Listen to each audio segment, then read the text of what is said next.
Sometimes the smallest act of kindness becomes the loudest story a town will ever tell. The rain had been falling for hours, turning the quiet streets of Ashwood, North Carolina into ribbons of shimmering gray beneath the old streetlights.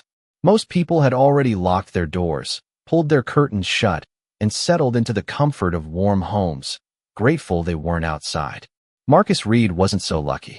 His worn backpack felt heavier with every step, soaked through until the canvas clung to his shoulders. His boots squished against the sidewalk, each step slower than the last. Earlier that evening, 3 different homeowners had turned him away before he could even finish asking a simple question. One woman pretended she hadn't heard him. Another man pointed toward the highway without saying a word. The third simply shook his head and quietly closed the door. Marcus didn't argue. He never did. He thanked each of them anyway before walking back into the rain. People often assumed they knew his story the moment they noticed the faded coat, the tired beard, and the backpack that held everything he still owned. They saw a homeless black man and filled in the rest themselves. Few ever asked his name. Even fewer looked into his eyes long enough to notice they still carried dignity instead of bitterness. He wasn't searching for money. He wasn't asking for food. All he hoped for was one dry place to rest until sunrise. As thunder rolled softly across the distant hills, Marcus spotted a small white farmhouse standing alone at the edge of town. Its wraparound porch glowed beneath a single amber light. The flower beds were neat despite the season, and an old rocking chair sat quietly beside the front door, moving ever so slightly in the evening breeze. It looked like the kind of house built long before people stopped trusting strangers. Marcus hesitated at the bottom step. He hated asking for help.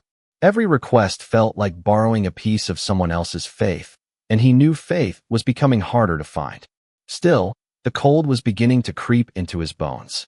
He climbed the 3 wooden steps and knocked gently, careful not to sound demanding.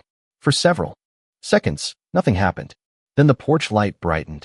The front door opened slowly, revealing a silver-haired woman wrapped in a knitted blue cardigan. She couldn't have been younger than 60. Her face carried the quiet sadness of someone who had spent years learning how to smile through loneliness. Her name was Evelyn Brooks. Before Marcus could speak, headlights swept across the yard. A pickup truck slowed to a stop, and the driver rolled down his window. "Evelyn," he called. "Don't tell me you're opening your door to him." Another porch light flickered on across the street. Then another. Curtains shifted.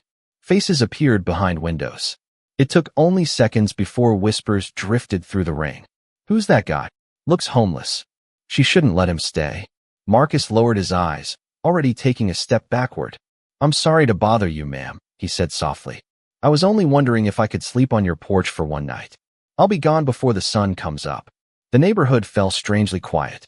Everyone waited for the answer, certain they already knew what it would be. Evelyn looked at Marcus for several long seconds without saying a word. Rain dripped from the edge of the porch roof between them, each drop echoing louder than the whispers gathering across the street. She noticed the way he stood. His shoulders were tired, but not defeated. His hands remained visible at his sides, not reaching forward, not pleading, simply waiting. Then she noticed something else. Even after being turned away again and again, he still addressed her with quiet respect. "Please," he said gently. "If the porch is too much, I understand. I can keep walking." Evelyn glanced toward the neighbors watching from their windows. Some folded their arms. Others shook their heads before she had even spoken. Fear spread quickly in small towns. Sometimes it traveled faster than the truth. She remembered her late husband telling her years ago that people often judge strangers before they ever learned their names. Back then she had laughed. Tonight those words returned with unexpected weight. Evelyn reached beside the front door and picked up an old folded quilt that had belonged to her husband. The fabric had faded over the years, but it was still warm from the house. She carried it toward Marcus and placed it carefully into his hands. "The nights get colder after midnight," she said softly. "Use this." Marcus stared at the blanket as though it were something priceless. "Ma'am, I cannot take this." "You are borrowing it," Evelyn replied with a small smile. "That means you will have to bring it back someday." For the first time that evening, the corners of Marcus's mouth lifted ever so slightly. It was not the smile of someone celebrating good fortune. It was the smile of someone remembering what kindness felt like. Evelyn stepped inside for a moment and returned carrying a steaming bowl of chicken soup, 2 slices of homemade bread, and a mason jar filled with fresh water. The aroma drifted through the cool night air, mixing with the scent of wet cedar and fresh rain.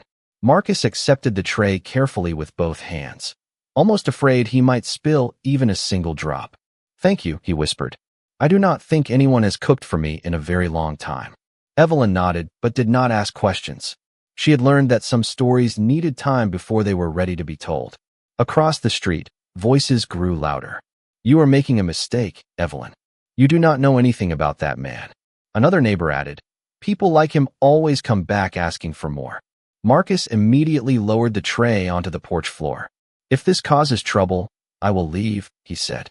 "I never wanted to bring problems to your home." Evelyn slowly turned toward the voices.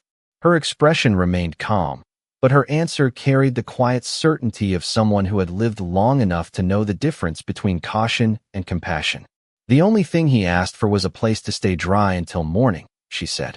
"If kindness has become something we are afraid of, then perhaps that is the real problem." The neighborhood fell silent again. One by one, porch lights disappeared as curtains closed. The pickup truck drove away. The rain continued falling, softer now, tapping gently against the wooden roof above them. Marcus waited until Evelyn disappeared inside before sitting on the far corner of the porch. He carefully folded his wet jacket beneath his head instead of placing it on the quilt, determined not to stain the precious fabric. Before taking his first bite of soup, he quietly bowed his head in gratitude. Inside the farmhouse, Evelyn watched through the kitchen window without letting him see. Something about the stranger reminded her of a lesson she thought life had already finished teaching her. She did not know his past. She did not know where he had come from. But somehow, deep inside, she felt that this rainy night was only the beginning of a story neither of them could yet imagine. The first rays of morning sunlight slipped through the oak trees, washing the porch in soft golden light. The storm had passed, leaving behind the clean scent of wet earth and pine. Evelyn opened her front door expecting to find the folded quilt exactly where she had left it. Instead, she stopped in surprise. The porch was empty. Marcus was gone. The quilt rested neatly folded on the old rocking chair, cleaner than it had been in years. Beside it sat the empty soup bowl, washed until it reflected the morning light.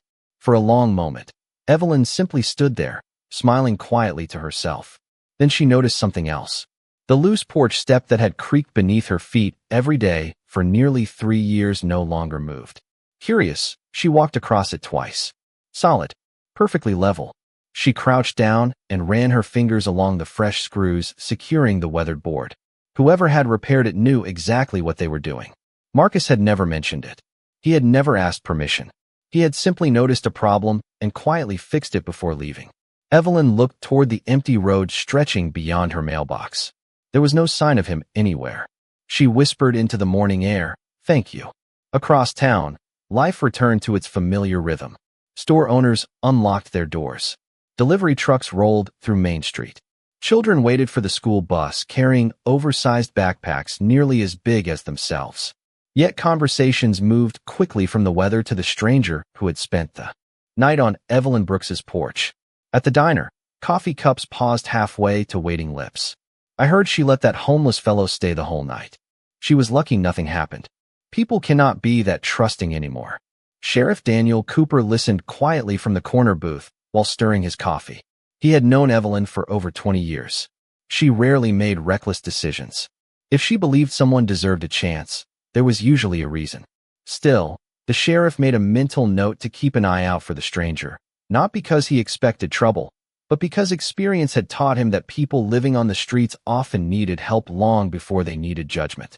By late afternoon, Evelyn stepped into her backyard carrying a basket of gardening tools.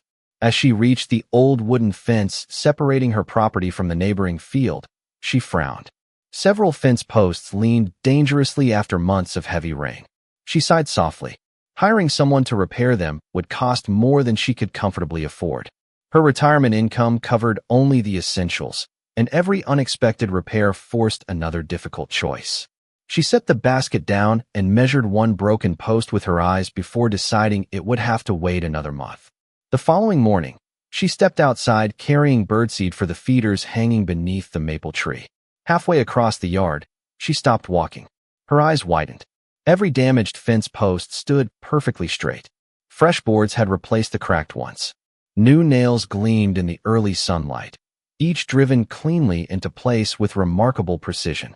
There was no note, no invoice, no footprints left in the damp grass. Only careful workmanship that blended so naturally with the old fence that most people would never notice anything had changed. Evelyn slowly placed one hand against the smooth wood. It was real. Someone had spent hours restoring her fence while the entire town slept. She already knew exactly who had done it. The question was not who. The question was why a man with so little continued giving away the only wealth he seemed to have left: his time, his skill, and his quiet kindness. The mystery quietly settled over Ashwood like the morning fog that drifted across the fields every sunrise. Nobody could explain why small repairs kept appearing throughout town before dawn. Mrs. Helen Carter found the broken handrail outside her front porch standing perfectly straight again. Old Mr. Jenkins discovered his mailbox firmly planted after weeks of leaning toward the ditch. Even the playground behind the elementary school suddenly had freshly tightened swings, though the maintenance department insisted no work order had ever been submitted. Every improvement carried the same invisible signature. No payment requested, no recognition accepted, just careful craftsmanship completed while the rest of the town slept. Evelyn noticed the pattern immediately. She began waking before sunrise, hoping she might finally catch Marcus before he disappeared into the quiet streets again. On the fourth morning, as pale orange light crept over the horizon, she spotted a familiar figure walking slowly along the sidewalk across from her property. Marcus carried the same weathered backpack, though it seemed lighter somehow. He paused beside the large maple tree near her mailbox, gently picking up an empty soda can someone had tossed into the grass. Without hesitation, he slipped it into a small trash bag attached to his pack before continuing down the road. Evelyn stepped onto her porch. "Marcus," she called softly.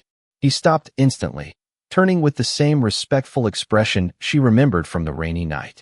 "Good morning, ma'am. Did you repair my fence?" Marcus looked down for a moment before answering. It was leaning toward the road. "I worried the next storm might bring it down. You spent hours working on it." He gave a modest shrug. "I could not repay your kindness with money." Evelyn smiled gently. "You already repaid it the moment you treated my home with respect." Marcus seemed unsure what to say. Compliments made him uncomfortable. Gratitude made him even quieter. Before either of them could continue, an elderly woman pushing a grocery cart struggled to guide it over the cracked sidewalk nearby. One of the front wheels jammed between two uneven slabs of concrete. Without thinking, Marcus hurried over. "May I help you?" he asked politely. The woman hesitated only briefly before nodding.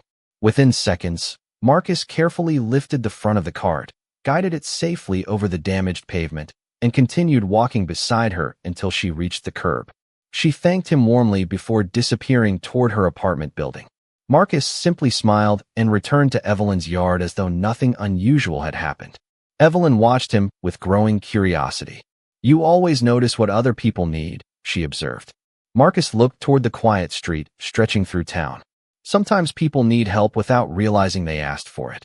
His answer lingered in the cool morning air. It sounded less like a clever remark and more like something life itself had taught him.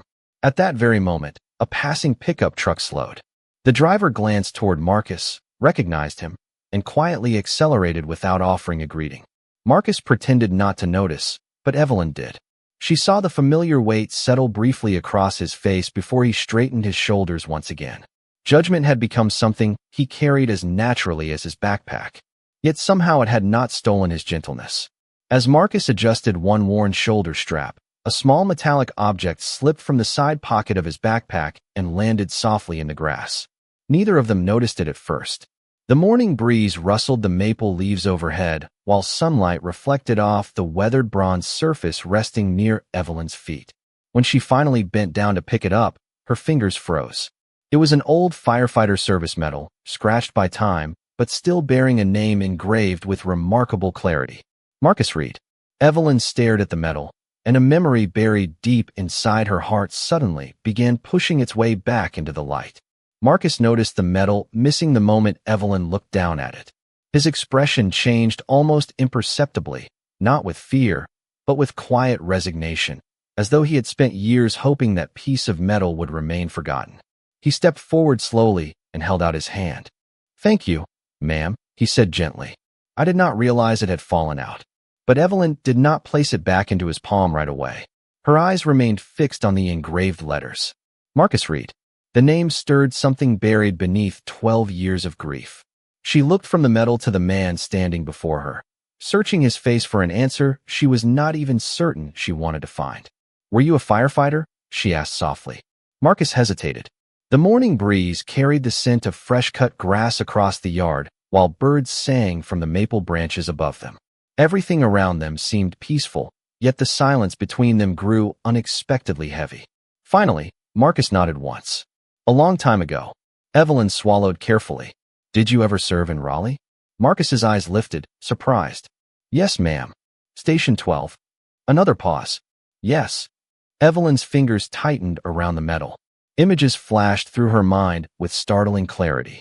Flashing emergency lights reflecting against rain-soaked pavement. Smoke rising into a dark sky. A crowd gathered behind yellow tape. The longest night of her life. Her husband, Thomas Brooks, had never returned home from that warehouse fire on the outskirts of the city. She remembered one firefighter emerging from the building carrying a frightened little boy wrapped safely inside a heavy rescue blanket. She remembered another crew rushing back inside after hearing someone else might still be trapped. She had never learned all of their names. Grief had blurred many memories, but one detail suddenly returned with astonishing clarity. A young firefighter with determined eyes had refused to stop searching until every possible room had been checked. Evelyn looked back at Marcus. The years had added gray to his beard and weariness to his face, but those same steady eyes remained. "Marcus," she whispered, "were you there the night Thomas Brooks died?" Marcus closed his eyes for only a moment. When he opened them again, there was no attempt to avoid the truth. "Yes." The single word settled over the yard like the final leaf falling from an autumn tree. Evelyn felt her heartbeat quicken. For years she had imagined asking someone who had been there what truly happened. Now that chance stood only a few feet away. Marcus lowered his gaze toward the weathered porch boards. "I have carried that night with me every day since," he said quietly. "Your husband stayed behind to help guide several workers toward an exit after part of the roof became unstable. My team reached him as quickly as we could." His voice remained calm, yet every sentence seemed to cost him something. He kept asking one question. Evelyn's eyes filled with tears. "What was it?" Marcus looked directly at her. He wanted to know if his family was safe. Evelyn covered her mouth with trembling fingers. Marcus continued softly. "I told him they were. It was the truth. You and your son were already outside." The morning became impossibly still. Even the wind seemed to pause. Marcus gently accepted the metal from Evelyn's hand, turning it over once before slipping it back into his backpack. "There is something else I have wanted to say for 12 years, he whispered. "I saved your son that night, but I could not save the man you loved. I have never stopped wishing I could have done both." Neither of them spoke for a long time. The silence between Marcus and Evelyn did not feel empty. It felt heavy, filled with years of questions that neither of them had expected to face again. A gentle breeze carried the scent of blooming dogwood across the yard while sunlight filtered through the maple leaves, scattering moving patches of light across the weathered porch. Marcus slowly adjusted the strap of his backpack. "I should go," he said quietly. "I never meant to bring old memories back into your life." Evelyn looked at him with tears resting in her eyes, but there was no anger in them, only sadness. "You carried this alone all these years?" she asked. Marcus nodded almost imperceptibly. A firefighter learns to live with the people he could not save. Some days are easier than others. He forced a faint smile that never quite reached his eyes. "After that fire, I stayed on the job for several more years. Then injuries caught up with me. Medical bills became debt.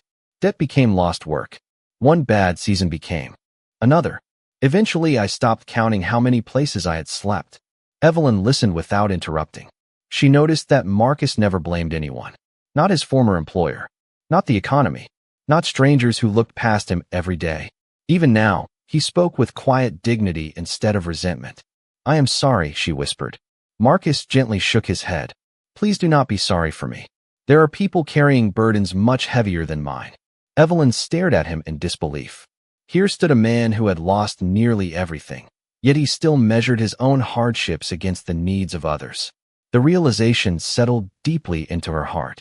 She remembered the repaired porch step, the restored fence, the clean sidewalks, the shopping cart he had helped push without hesitation. None of those things had been performed because someone was watching. They had simply reflected who Marcus had chosen to remain despite everything life had taken from him. Evelyn walked down the porch steps until she stood beside him. "Marcus," she said softly, "all this time I believed I had been the one showing kindness that rainy night." She paused before continuing. "Now I wonder if you were the one protecting this town all along." Marcus lowered his eyes. "Kindness is easier than bitterness," he answered. "Bitterness only makes a heavy backpack feel heavier." Evelyn smiled through her tears. The words sounded so simple, yet they carried the weight of someone who had tested them through years of hardship. A church bell echoed faintly across Ashwood, marking the top of the hour. People drove past without slowing, unaware that two lives were quietly changing beside an old farmhouse. Marcus stepped backward toward the road. "Thank you again for the quilt," he said. "I washed it before bringing it back. I hope I did not wear it out." Evelyn let out the smallest laugh she had shared in months. "You returned it in better condition than when I gave it to you." Marcus smiled politely. That seemed like the right thing to do. He tipped his head in farewell and began walking toward the edge of town, his steady footsteps disappearing beneath the rustling trees. Evelyn remained where she was, watching until he became only a distant figure against the quiet country road. She did not realize that someone else had witnessed nearly every moment from across the street. Sheriff Daniel Cooper stood beside his patrol truck, having arrived minutes earlier to return a misplaced package. He had heard enough of the conversation to understand something extraordinary had just happened. As Marcus disappeared beyond the bend in the road, the sheriff quietly removed his hat, his expression thoughtful. For the first time, he no longer saw a homeless man walking away. He saw a forgotten hero carrying a story that Ashwood had never bothered to learn. 6 months passed, and autumn painted Ashwood in shades of amber and crimson. The same streets that had once whispered about Marcus Reed now buzzed with a different kind of conversation. An abandoned textile warehouse on the edge of town, empty for nearly 15 years, was suddenly surrounded by surveyors, construction crews, and heavy equipment. Pickup trucks rolled through the gates before sunrise. Architects studied blueprints beneath portable lights. Curious residents gathered behind temporary fences, wondering who had invested millions of dollars into a forgotten corner of their quiet community. No one seemed to know. Every rumor sounded more unbelievable than the last. Some claimed a technology company was moving in. Others insisted it would become luxury apartments. Sheriff Daniel Cooper simply watched the work continue day after day, sensing there was more to the story than anyone realized. One crisp Saturday morning, invitations appeared in every mailbox across town. The cream-colored cards carried only a simple message. "You are invited to the opening of the Second Chance Center. Saturday, 10 o'clock in the morning. All are welcome." There was no company logo, no politician's name, no sponsor listed anywhere. Evelyn folded her invitation carefully and slipped it into her purse. Something deep inside told her she needed to be there. As church bells echoed through the cool morning air that Saturday, nearly the entire town gathered outside the beautifully restored brick building. The broken windows had been replaced with tall panes that reflected the bright Carolina sky. Fresh gardens lined the entrance. A polished wooden sign stood beside the front walkway, still hidden beneath a white cloth. Children laughed while volunteers arranged tables filled with hot coffee, homemade pastries, and fresh flowers. The atmosphere felt warm, welcoming, almost impossible to reconcile with the abandoned warehouse everyone remembered. Then a black SUV quietly rolled into the parking lot. Several well-dressed men and women stepped out first, followed by a familiar figure wearing a tailored navy suit instead of a weathered coat. The crowd fell silent. Marcus Reed walked toward the entrance with the same calm posture he had carried while wearing worn boots and a faded backpack. The expensive suit had changed nothing about the way he greeted people. He still smiled gently. He still nodded with quiet respect. Only now, people noticed details they had ignored before. The confidence in his stride. The steady kindness in his eyes. The quiet dignity that had always been there. Murmurs spread through the crowd. "Is that really him? That cannot be the same man." Evelyn felt tears gathering before she even understood why. Marcus stopped beside her first. "Good morning, Miss Evelyn," he said with the same humble warmth he had shown on the rainy night months earlier. "Thank you for coming." She looked at him, almost speechless. "Marcus, what is all this?"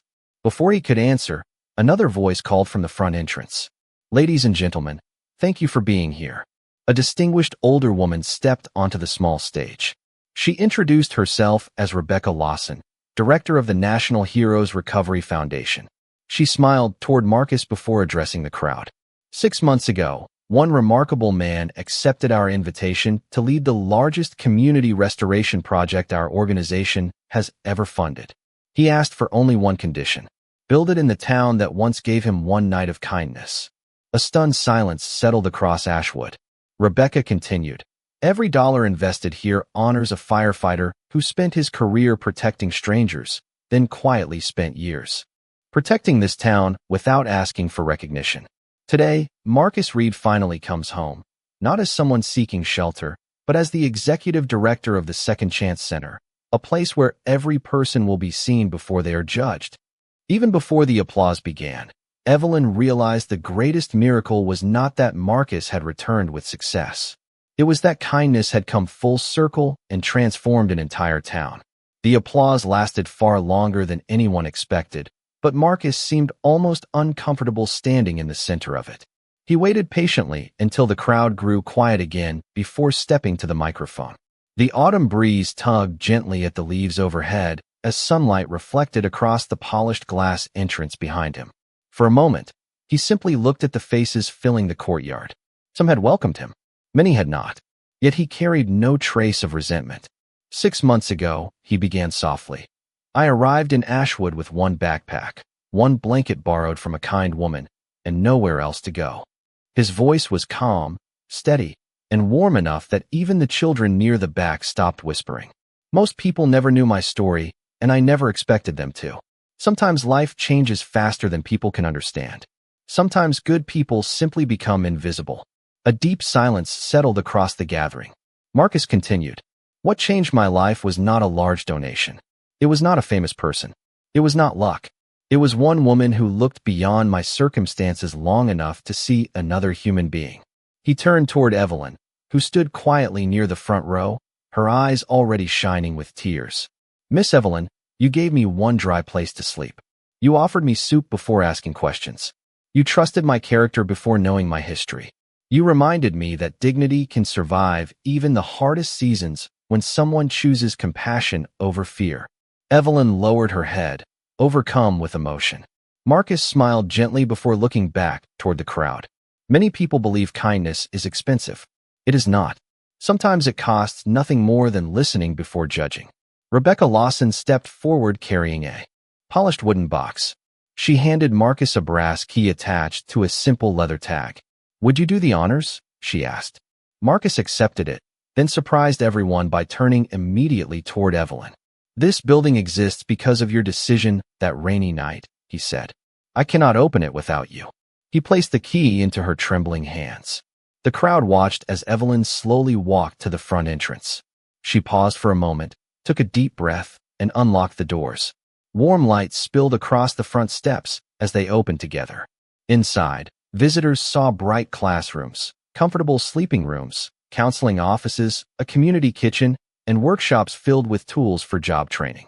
Along one hallway hung framed photographs of firefighters, teachers, nurses, volunteers, and ordinary people who had quietly changed someone else's life through simple acts of kindness. Near the center of the lobby stood another wooden plaque. Evelyn stopped when she read the inscription engraved beneath its polished surface. "Dedicated to every person who chose compassion before judgment. Because second chances begin with first acts of kindness." She turned toward Marcus with tears running freely now. "You built all this for strangers?" Marcus shook his head gently. "Not strangers," he answered. "Neighbors we simply have not met yet." The words settled into every heart standing inside the building. Even those who had once doubted him lowered their eyes, recognizing that the greatest wealth Marcus had ever carried was never hidden inside a bank account. It had always been the quiet strength to forgive, to serve, and to believe that one act of kindness could still change the direction of an entire community. As the weeks turned into months, the Second Chance Center became more than a building. Before sunrise each morning, warm lights glowed through its windows while the smell of fresh coffee and homemade biscuits drifted onto the quiet streets of Ashwood. Men and women who had once believed they had nowhere left to go now gathered around long wooden tables, filling out job applications, learning new skills, and sharing hopeful conversations that had once seemed impossible. The workshops echoed with the sound of hammers, sewing machines, and laughter instead of silence. The community garden behind the building flourished with tomatoes, peppers, and rows of sunflowers that reached toward the Carolina sky.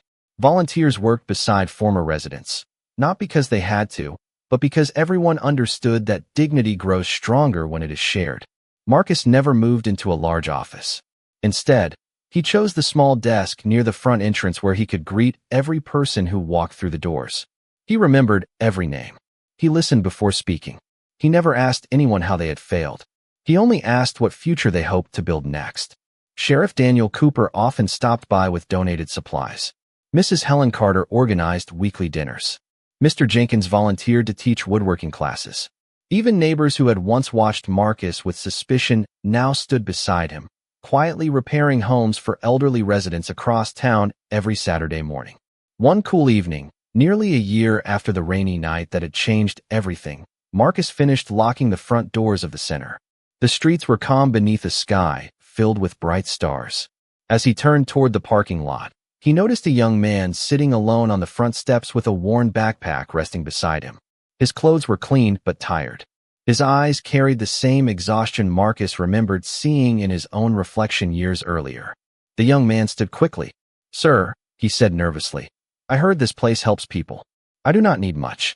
I was just wondering if there is somewhere I could sleep tonight." Marcus looked at him for a long moment without saying a word. Then a gentle smile crossed his face. It was the same quiet smile Evelyn Brooks had offered him on a cold, rainy night when everyone else had looked away. Marcus unlocked the front door once more. "Come inside," he said warmly. "You should never have to wonder whether there is room for you here." The young man's shoulders relaxed with visible relief as he stepped through the doorway. Marcus paused for a brief moment before following him inside. His eyes drifted toward the old blue quilt folded carefully inside a glass display case near the entrance. Beneath it, a simple brass plaque read, "One night of kindness became a lifetime of hope." Marcus touched the edge of the display gently before switching off the last light in the lobby. Outside, the wind stirred the maple trees exactly as it had on the evening when a widow chose compassion instead of fear. Inside, another life had quietly begun to change. In the end, Ashwood was never remembered for the stranger who once slept on a porch. It was remembered for the day its people finally learned that kindness is not weakness. It is the strongest foundation any community can ever build.